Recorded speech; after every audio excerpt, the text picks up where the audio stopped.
So hello guys, what's up and welcome back to my YouTube channel. It's me, your girl barrister Neze, and this is Nezeville. I remember when I was a little girl, whenever my daddy gets back from work, he used to come back with two daily tabloids, newspapers, the Sun newspaper and either Guardian newspaper or This Day newspaper. Without a fail, he never missed it. And when he gets back from work, the next thing he does is to bring those newspapers to my room. I was an ardent reader. I loved to read. I read books, magazines, newspapers, everything. And when I read these newspapers, especially the Sun, oh my god, the Sun newspaper always came with a lot of dramatic stories. It kind of broke from the normal line of those serious stories that come with other regular tabloids. So my favorite was the Sun newspaper. And when I come across some stories in the Sun, even as little as I was very aware of the kinds of emotions that those stories spark up in me. I remember I'll read about how a little child was molested, how a woman was beaten up on the streets, and those kind of stories. I'll never forget that word, Randy Daddy, because that's exactly the way Sun newspaper used to caption those kinds of episodes. They will always say, Randy Daddy did this to his daughter. Randy Daddy sexually molested his daughter. So that's what Randy Daddy stuck in my head. So whenever I read those stories, I usually feel so upset. I usually feel so helpless. I usually feel so frustrated that these victims, that people were suffering these kinds of things and they were not getting justice, they were not getting help, the perpetrators were not being brought to book, they were not being jailed or made to atone for their crimes. And that is when the desire to be a lawyer began to build in me, as little as when I was 8. I'm not the kind of person that my parents guided me or made me to be a lawyer. Right from when I was a little girl, I had always known that I was going to be a lawyer. And I told my parents that I want to study law. And the only reason why I wanted to be a lawyer was to jail the bad guys, jail the bad people.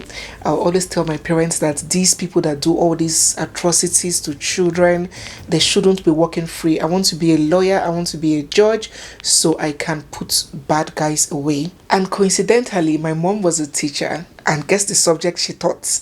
Government. My mother taught government for over 30 years of her teaching career, so I would also go to her textbooks and read about constitution, read about types of governance, and it just built my interest in those kinds of things. So when I bring some of these cases to us, it is not entertainment. It is not just I'm doing YouTube. It stems from a deeper part of me. It's a passion.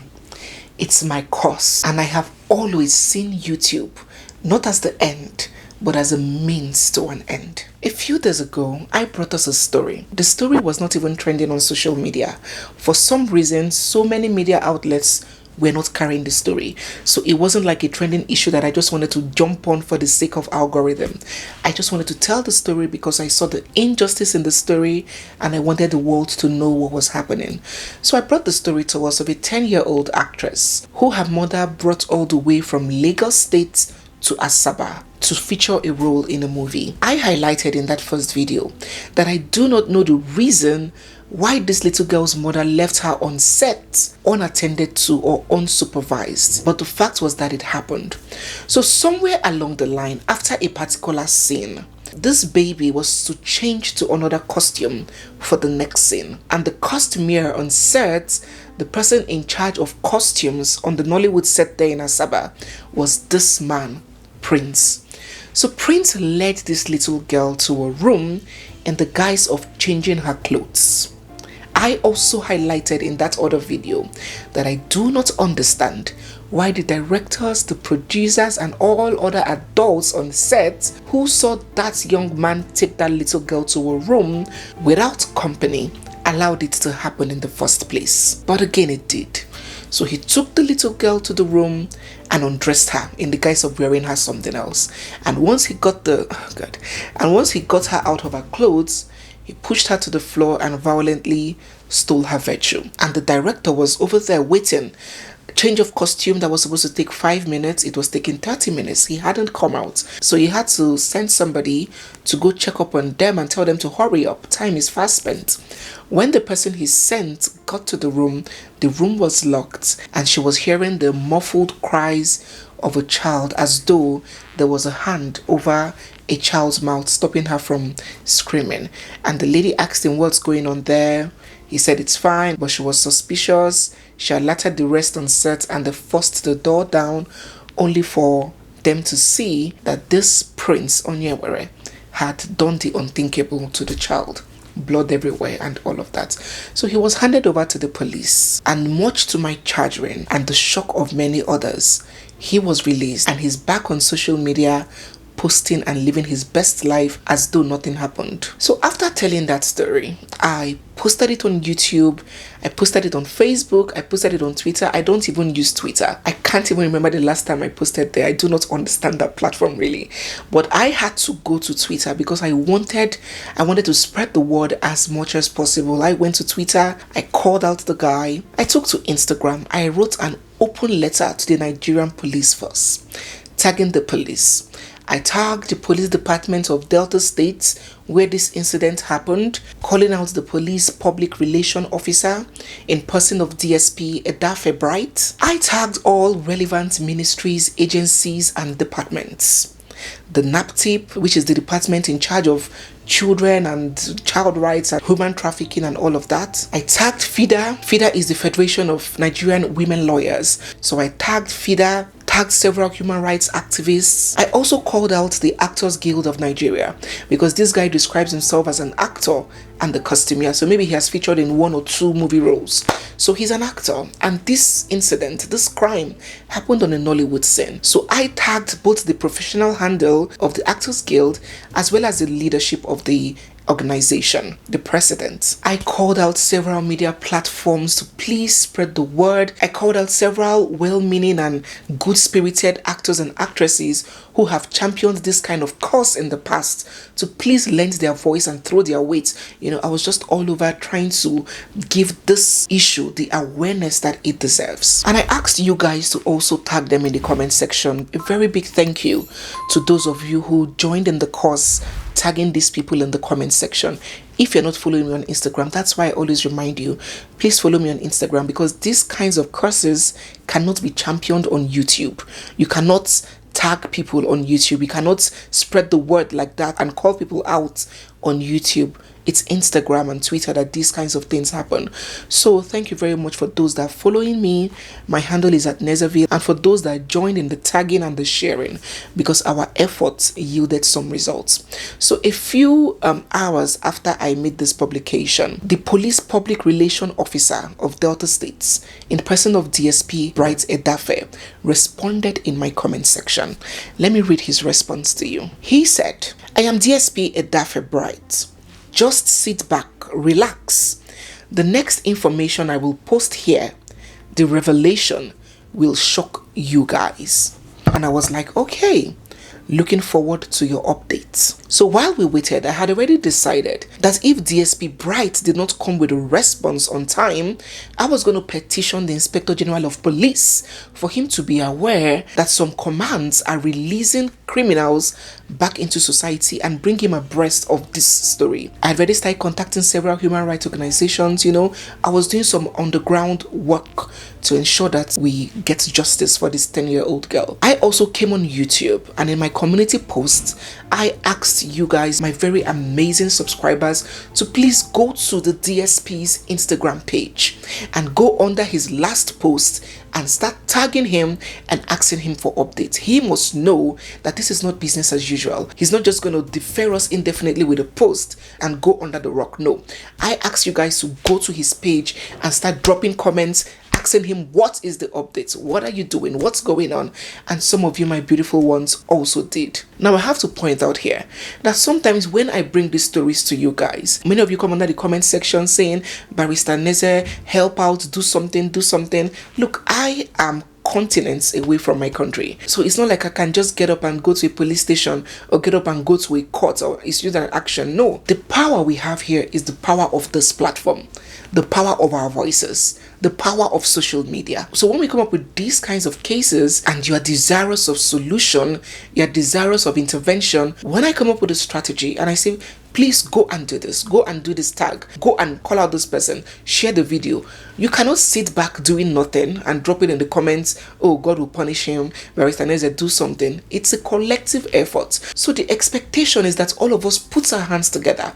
When I drop in the community post, please go and do this tagging, go to this person's page and do this. I know what I'm doing. I know how the social media game works, the social media business. I know how it works. The more people are calling out this issue, the more these policemen will be on their toes, because they do not want anything that would compromise or jeopardize their jobs. But when it's just one or two people doing this call out, they see it as a little noise that will just fade away. Justice is a collective effort, not just my effort. So a very big thank you to those that took out their time and effort and followed all these suggestions that I made. It did yield results, because only a few hours after that extra call out to DSP Adafe Bright, he made a post. Yes, he has come out to say something about that incident. Now let me read it to you guys.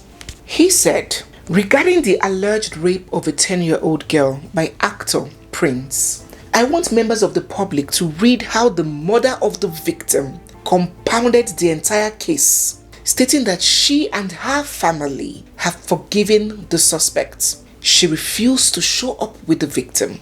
Attached are screenshots of text messages and an affidavit. On the premise of that, charging the suspect was granted a temporal bail with the hope that the family will do the right thing.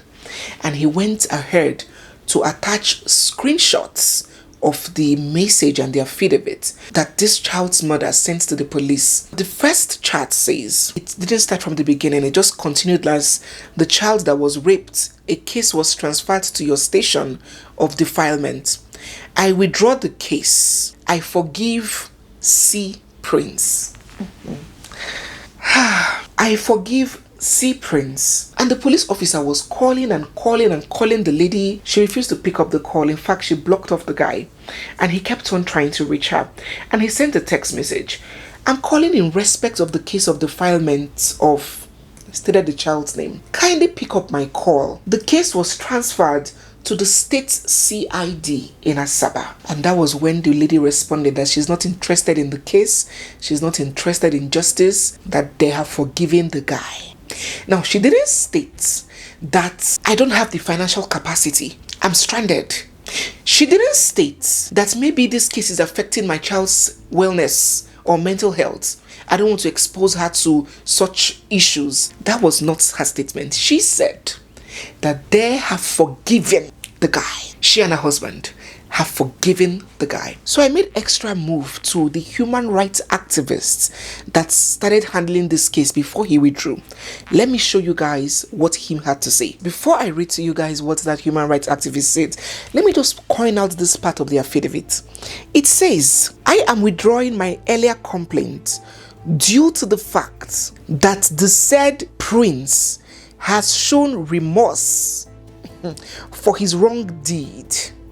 Thus, I want the police authority to discontinue with the investigation of this case. I wish to discontinue the prosecution of the matter against the suspect so that he can have the opportunity to turn a new leaf. And I am not prepared to press further charges against the suspect nor come to court to testify. Now listen to what the human rights activist says. He said, on the case of the 10-year-old child that was raped in Asaba by Prince Onyenwere, I have again been able to talk to the victim's mother, and she told me that she was given 50,000 naira for medical treatment and she's going back to Lagos with her child. Well, I have told her the dangers of what she's doing. I also told her that she may be charged for compounding a felony by accepting to get paid and withdraw a criminal case of such nature. Now listen to this part. Listen very carefully to this part. She assured me that she will return with the girl tomorrow. I will send her transports and still update the public on the outcome. And here we are. Here we are once again. How do we cry more than the bereaved? How do we champion a cause when the people most affected, or shall I say when the people that should be most affected, are nonchalant and uninterested in the case? Although I expressed my feedback to the DSP by telling him that by nature of this crime, this affidavit is ultra vires. This woman has no legal right to withdraw a criminal case. So if it was murder, would the DSP tell me that the family of the murderer has chosen not to prosecute? When has it become a victim's family's prerogative to withdraw a criminal charge? I expressed this to him and I told him that I am willing to assist pursue the case financially and otherwise, and that he should do the right thing because this agreement does not have any stand or backing under any law in Nigeria. But while I made those extra efforts, I pinched myself and I said, can I really be crying more than the bereaved? You see, this is not my first, second, third, fourth. I've had countless experiences like this, and long even before I joined YouTube and started talking about issues like this, off camera, I have pursued cases, I have given assistance to many victims that always turn out like this. This was exactly the same thing in the case of Deborah that we covered some weeks back. While we were busy championing for justice and raising our voices, she went behind, took money from the guy that beat her up like a dog, and went incommunicado, stopped responding to anybody. And the truth is that it is extremely difficult, if not near impossible, for you to be championing a cause or fighting for justice for somebody that is not interested. Before you know it, they will term you a clout chaser. They would accuse you of trying to use their case for your own financial gratification or enrichment. And you now become the villain. You now become the bad person. You that was trying to help another person. These are the issues.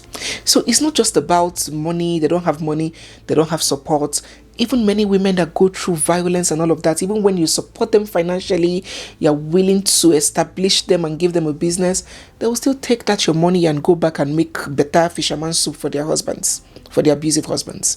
So these are the issues. Imagine a mother who should be hungry and thirsty for justice, seeing this man that brutally defiled your daughter posting on social media. That's what, see, he has no single remorse. If he has remorse, he will not be back on social media a few days after raping a baby. He will stay away. But imagine the nonsense that this woman is saying. That she has given him an opportunity to turn a new leaf. This. Who is supposed to be more hungry to see this boy pay for his crimes? Is it you and I on the internet, or the parents of this helpless little girl? When I tell you that some parents don't deserve to be parents, believe me. She mentioned to the human rights activist that her husband mandated her to withdraw the case and come back to Lagos. And so I'm asking, what kind of husband really does that? Is either a husband that has been in the practice of defiling children, or a husband currently in the business of doing that? Because if you think to yourself, all these comments under the comment section of ladies coming out to say, I was defiled when I was 5, this happened to me when I was 10. Have you ever imagined or reasoned where these men, who are the men that did these things? It is today's fathers now. Husbands, uncles, brothers. They are the ones that do this thing. And the truth is that you cannot antagonize something that you are guilty of.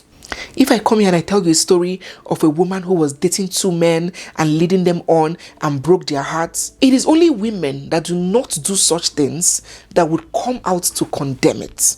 As long as that is what you do, you will be silent about it. And just to look at these kinds of cases. Hello, are you with me? Look at these cases that involve sexual harassment, molestation of women, abuse of children. Scan through the comment section. Have you observed? 98% are just female comments. Many of the men go into hiding and crawl into their shells. You cannot condemn or antagonize what you are a party to. Remember when I covered the case of Dr. Femi, the guy who was molesting and raping his wife's little niece of 14, introduced her to pornography and oral sex and all sorts of atrocities? You have to see the comment section. Some men were like, is that why they will jail him life imprisonment? What did he do? Did he kill somebody? But if it is a cause of a woman, pregnant woman that wakes up by 3 a.m. to cook food for her husband, oh my God. Or the cause of Wumi killed Mohbad, even when there's no evidence, there's no proof, Wumi killed Mohbad to take his properties, oh my God. Or the cause of the nurse in the UK that reported her husband, her abusive husband, to the police. Come see them for comment section. you see our men trooping out in their numbers to condemn and tear these women or these people to shreds. But these kinds of causes that involve violation of little children is just a few well brought up innocent males that you find in the comment section. Why are they quiet? Have you asked yourself? Many of them indirectly endorse or have been themselves perpetrators of these kinds of things. So who knows who that father is for him to tell the wife to withdraw the case and come back and forget about the whole thing and forgive the guy? Is it not rather strange?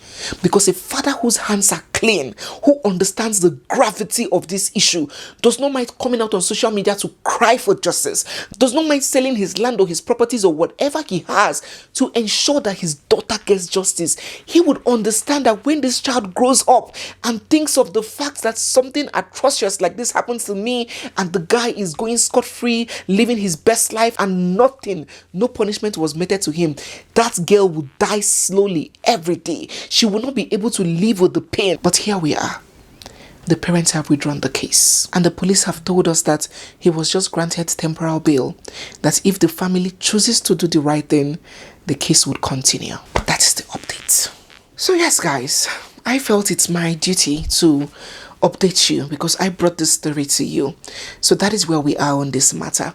The family have refused any kinds of persecution or punishment for this bride. He has given them money, he has settled them, and they're not interested in justice for their child. So let me get your thoughts down in the comment section. Here we are again confronted by this kind of issue.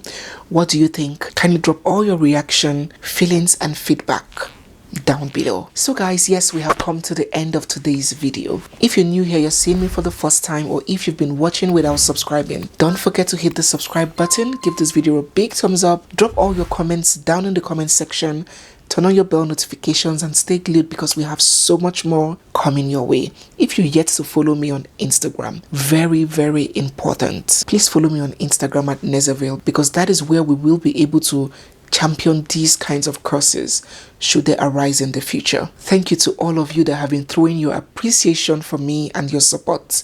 I do not take any of it for granted. It's me, your girl Barrister Neze, and this is Nezeville. I'll see you guys in my next one. For now, bye.